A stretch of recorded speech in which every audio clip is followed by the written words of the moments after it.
in the United States of America, the wealthiest country in the history of the world, who were telling me that their children were being poisoned by lead in the water of their water system.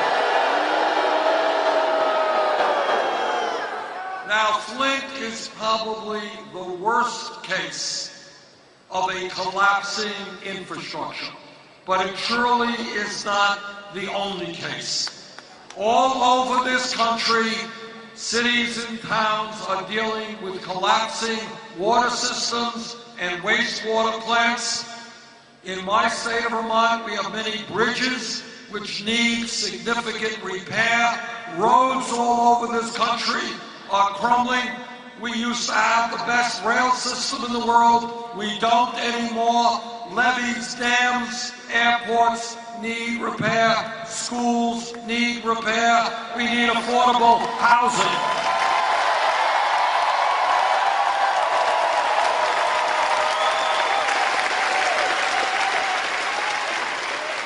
In this great country, our infrastructure should not be falling apart, and that is why I believe we should invest $1 trillion, rebuild the infrastructure, create 13 million jobs.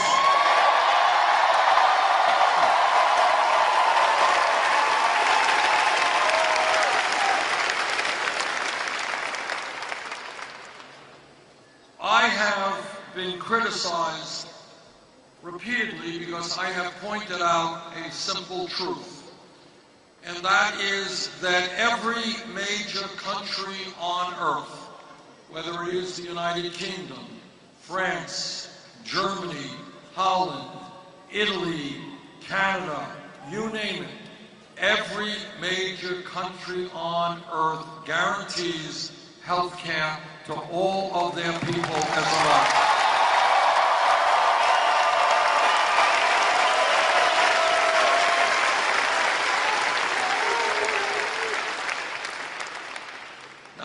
Of the committee that helped write the Affordable Care Act.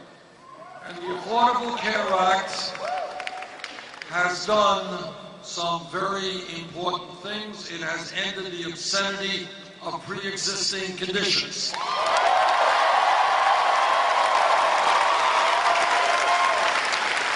It has provided insurance to over 17 million Americans. Has ended discrimination to women who are paying higher premiums because they were women. It has provided health insurance to people under 26 who can take their parents' insurance. But despite the gains of the Affordable Care Act, here is the reality of health insurance in America today. Today we have 29 million people who have no health insurance. Today we have even more, including many of you, who are underinsured with high deductibles and co-payments.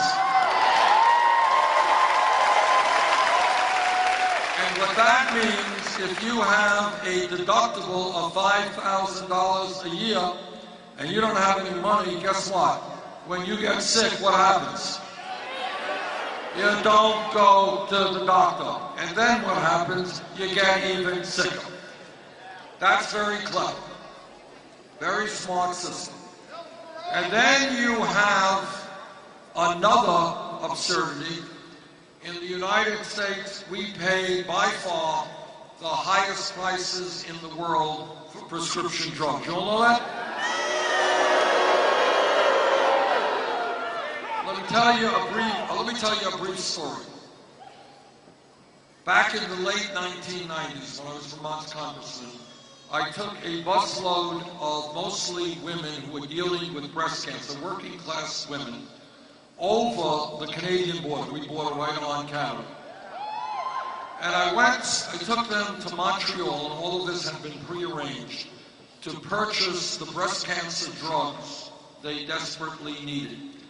And they went to Montreal, they bought the exact same medicine, not a generic, exact same medicine, exact same bottles, for 10% of the price they were paying in the United States. 10%. But it's not just Canada.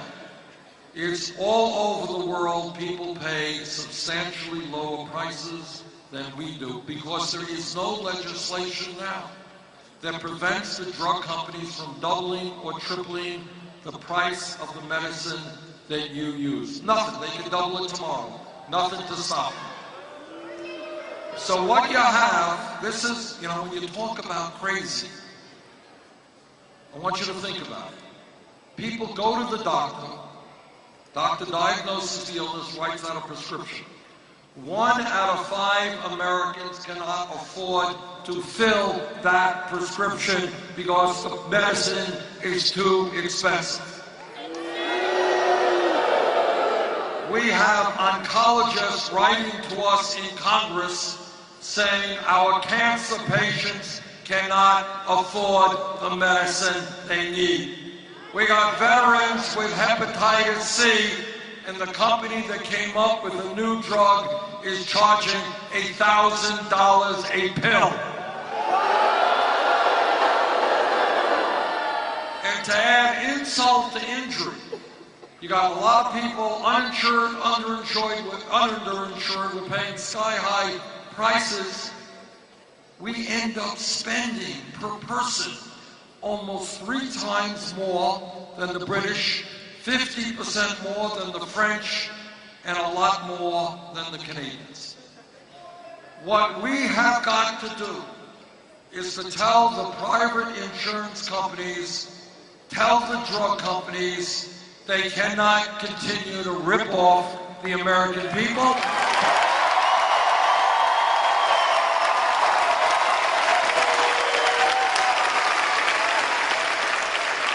And what we have got to do is to join the rest of the industrialized world and pass a Medicare for all healthcare system.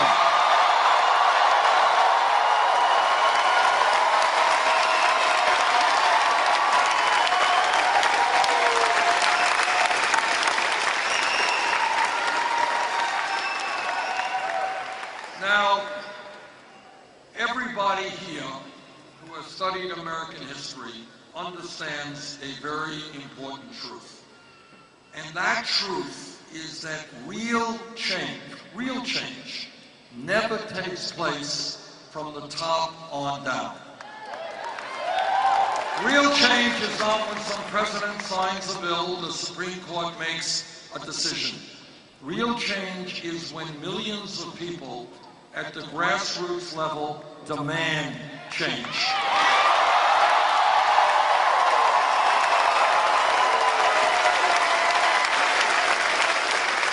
Real change is when people look around them and say, this is wrong. This is not what our country should be. Real change is about when 100 years ago or so workers who were being treated like animals, they had no rights. They stood up, they fought back, and they formed unions. Not because anybody allowed them or gave them permission, they fought for those unions.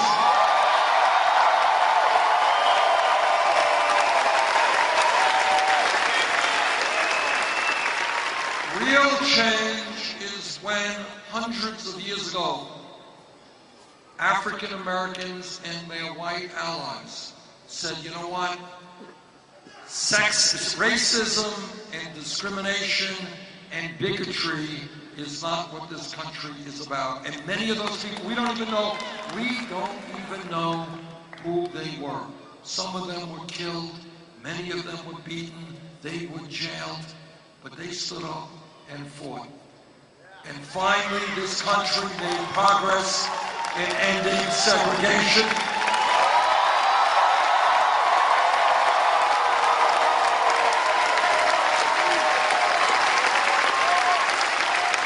didn't come from the top. Dr. Martin Luther King Jr. was in jail many, many times.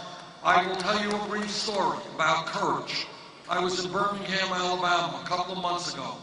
All of you are familiar or should be familiar with the terrible bombing in Birmingham in the 60s that killed 4 beautiful children. I knew about that and I visited that church. What I did not know is that during that month in Birmingham, Alabama, there were 14 bombings. That was 1 out of 14 bombings. In other words, terrorists were running the city trying to intimidate people from getting the right to vote. But people stood strong, they fought back, they got the right to vote. That's courage.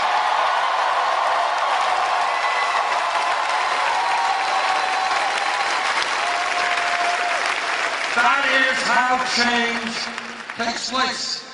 100 years ago today, not a very long time in the course of history, women did not have the right to vote. Women could not go to the schools they wanted to go to. Women could not do the jobs and the work they wanted to do. That was 100 years ago, no time at all. But what happened is women and their male allies stood up and they said,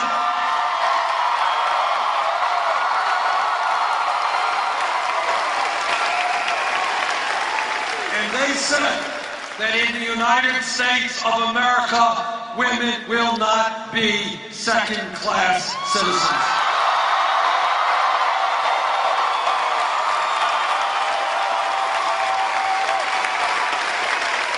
Nobody gave women equal rights. They fought for equal rights.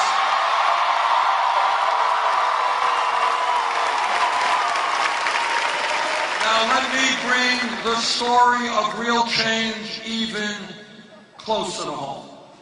If we were in this room 10 years ago, no time at all, and somebody jumped up and said, you know, I think gay marriage will be made legal in 50 states in this country in 2015, the person next to him would have said, what are you smoking? Which raises another issue that people are working on.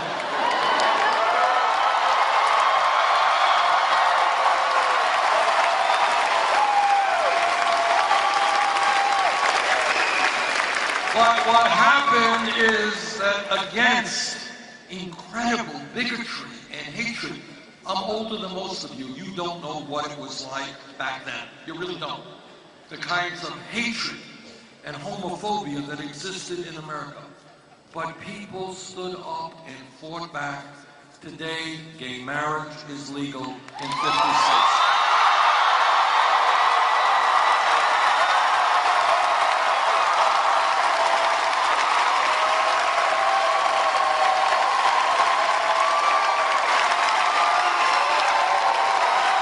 And let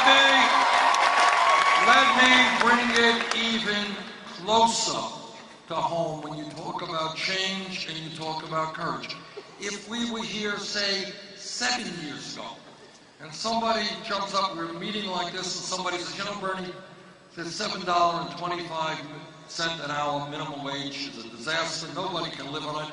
I think we should raise the minimum wage to, say, $15 an hour. Person next to them said, $15 an hour?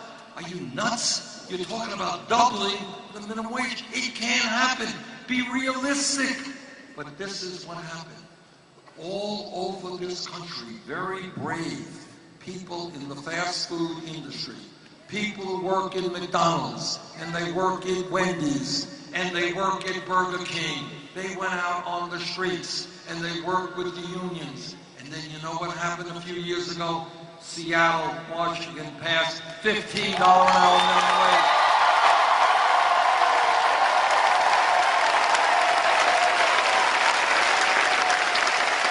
San Francisco, $15. Los Angeles, $15.